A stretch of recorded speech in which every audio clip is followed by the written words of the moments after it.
சரி, இப்போ எல்லாருக்குமே இருக்கிற ஒரு பெரிய பயம், எப்பவுமே ஒரு கிரைசிஸ் நடக்கும்போது அதில் ஒரு வாய்ப்பு இருக்கும். ஃபைனலி இது வாரா கூட ஆகலாம். நான் வந்து இந்த ஸ்டாக் ரொம்ப கீழே இருக்கும்போதே நான் சொன்னேன்.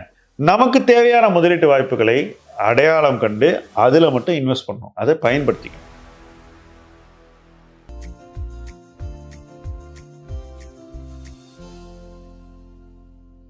வார் நடக்கும்னு பயம் இருக்கு. ஆனா எஃப்ஐஎஸ்ல இன்வெஸ்ட் பண்றாங்க.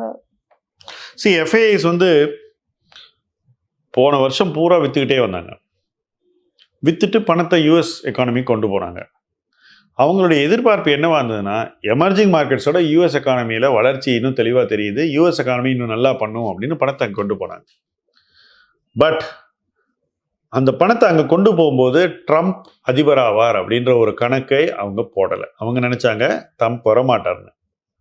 இப்போ ட்ரம்ப் வந்த பிறகு கூட அவங்க என்ன நினைச்சாங்க, பெரிய மாற்றம் இருக்காது, நம்ம நாட்டை வந்து யூஸ்வலாக இருக்கிற மாதிரி தான் நடத்துவாங்க அப்படின்னு. ஆனால் ட்ரம்ப் பெரிய மாற்றங்களை கொண்டு வர முயற்சிக்கிறார்.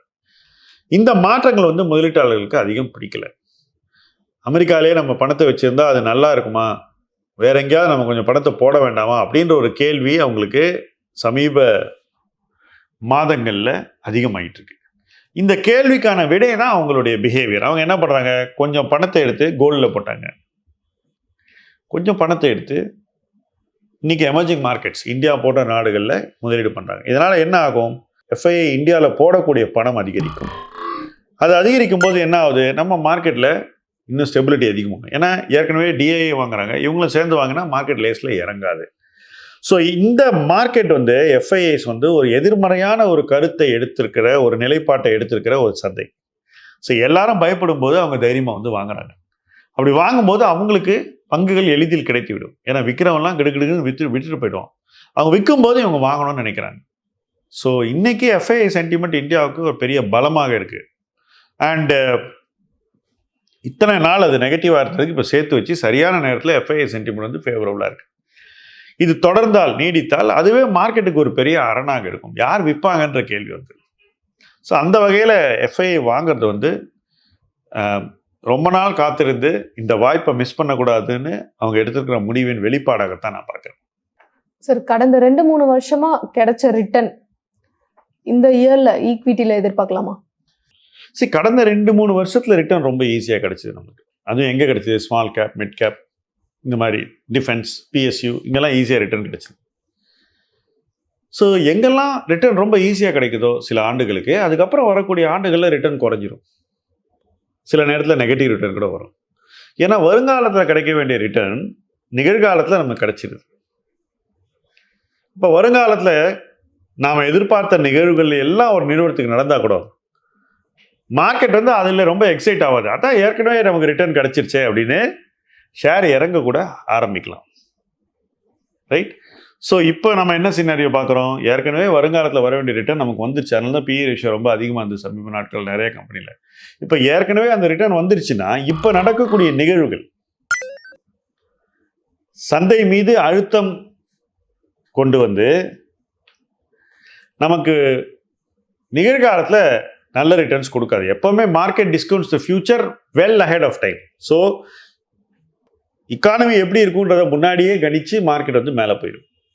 ஸோ எக்கானமி நல்லா பண்ணும்போது மார்க்கெட் கீழே வர ஆரம்பிச்சிடும்.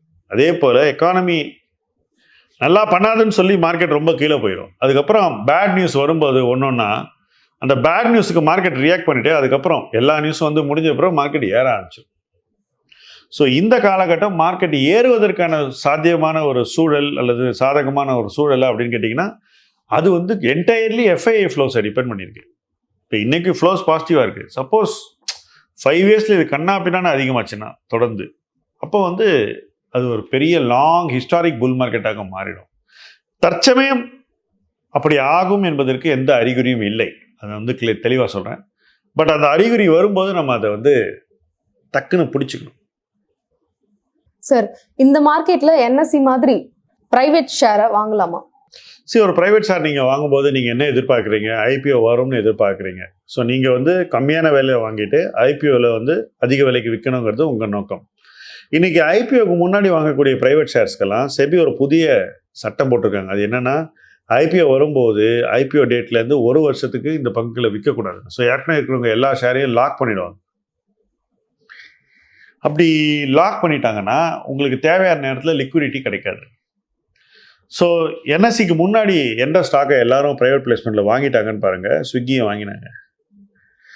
ஸ்விக்கி அவங்களுக்கு ஒரு நல்ல இன்வெஸ்ட்மெண்ட் எக்ஸ்பீரியன்ஸை இது வரைக்கும் கொடுக்கல. ஸோ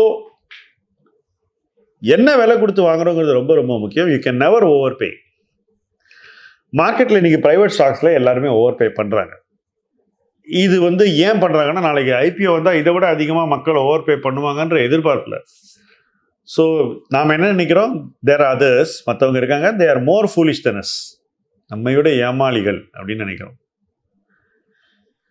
இதெல்லாம் ஒரு முதலீட்டாளன் ரொம்ப கேர்ஃபுல்லாக யோசிக்க வேண்டிய விஷயங்கள். அப்படிலாம் யாரையும் நம்ம குறைச்சி எடை போடக்கூடாது. அண்ட் நிறுவன அளவில் நம்மளுடைய அளவீடுகள் ரொம்ப ரொம்ப சரியாக இருக்கணும். ப்ரைவேட் பிளேஸ்மெண்ட்டில் வாங்கும்போது இது ரொம்ப முக்கியம். நிறுவன மதிப்பு நமக்கு சாதகமாக இருக்கும்போது நம்ம வாங்கணும். உதாரணத்துக்கு நான் சொல்கிறேன், இதே என்எஸ்சி ஷேரை நான் 800 வாங்கினேன். இப்போ எனக்கு ஒரு ஷேருக்கு 4 ஷேர் போனஸ் கொடுத்தாங்க. ஸோ என்கிட்ட இப்போ 5 ஷேர் இருக்குது. இன்றைக்கி இருக்கக்கூடிய ஒரு சூழ்நிலையில் என்எஸ்சி ஒரு நல்ல டிவிடெண்ட் அனௌன்ஸ் பண்ணியிருக்காங்க. ஸோ என்னோட அக்விஷன் காஸ்ட்டில் இன்றைக்கி அந்த டிவிடெண்டே கிட்டத்தட்ட 20% ஈல்டு. ஸோ இதனால் எல்லாரும் என்ன நினைக்கிறாங்கன்னா, இங்கே வாங்கினா இதே மாதிரி ரிட்டர்ன் வருங்காலத்தில் கிடைக்கும்னு. அது சொல்ல முடியாது. வால்யூம்ஸ் குறைஞ்சாலோ, ரெகுலேட்டரி சேஞ்சஸ் வந்தாலோ, போட்டி சூழல் அதிகரித்தாலோ என்எஸ்சியினுடைய லாபம் நிச்சயமாக சமீப ஆண்டுகளில் இருந்த அளவு இருக்காது. இதில் இன்னொரு வேடிக்கையான ஒரு விஷயம் என்னென்னா, பிஎஸ்சியினுடைய மதிப்பு ரொம்ப கிடுகிடுன்னு ஏறி இருக்கு. நியாயப்படுத்த முடியாத அளவு வரைக்கும் பிஎஸ்சியினுடைய மதிப்பு ஏறி இருக்கு. ஸோ பிஎஸ்சி மதிப்பு ஏறினால எல்லாரும் என்எஸ்சி பங்கை வாங்கலாம் அப்படின்னு நினைக்கிறாங்க. முதல்ல என்எஸ்சி மதிப்பு மேலே இருந்ததுனால பிஎஸ்சியை வாங்கினாங்க. இன்றைக்கி பிஎஸ்சி மதிப்பு கூட இருக்குது, அதனால் என்எஸ்சி வாங்கலாம்னு நினைக்கிறாங்க. இது எல்லாமே ஸ்பெகுலேட்டிவ் டிசிஷன்ஸ் நான் நினைக்கிறேன். இதெல்லாம் தவிர்க்கப்பட வேண்டியவை. ஏன்னா ஒரு கம்பெனி ஓவர் வேல்யூடாக இருந்தால் அதே துறையில் இருக்கக்கூடிய இன்னொரு கம்பெனியை வாங்கணும்னு அவசியம் இல்லை. ப்ரைவேட் பிளேஸ்மெண்ட்டில் இன்றைக்கி இன்வெஸ்ட் பண்ண நினைக்கிறவங்க ரொம்ப ரொம்ப கேர்ஃபுல்லாக இன்வெஸ்ட் பண்ணணும். எக்ஸிட் எங்கே இருக்குது அப்படிங்கிறது தெளிவாக தெரியணும். அந்த ஆண்டர்ப்ரனரை பற்றி நல்லா புரிஞ்சுக்கணும். அந்த தொழில் எப்படி நெக்ஸ்ட் ஃபியூ குவார்ட்டர்ஸ் பர்ஃபார்ம் பண்ணுங்கிறதுல கிளாரிட்டி இருக்கணும். அந்த கிளாரிட்டியின் அடிப்படையில் தான் நீங்கள் இன்வெஸ்ட்மெண்ட்டே பண்ணணும். ஸோ அந்த வகையில் இது இன்வெஸ்ட் பண்ணுறதுக்கான நேரம் தான், ஆனால் சேஃப் இன்வெஸ்டிங்கான காலகட்டம் அப்படின்னு தான் நான் பார்க்குறேன். சார், இது என்ன ப்ரைஸில் வாங்கலாம் சார்? இல்லை, நான் என்எஸ்சியின் பங்குகளை நான் எப்படி பார்க்குறேன்னாக்கா, இந்த எக்ஸ்சேஞ்சில் வால்யூம்ஸ் நெக்ஸ்ட் 10 இயர்ஸில் டெஃபினட்டாக எக்ஸ்ப்ளோர்ட் ஆகும். அவ்வளோ பேர் இன்வெஸ்ட் பண்ணுவாங்க இந்தியாவில். இந்தியர்களும் சரி, வெளிநாட்டவர்களும் சரி.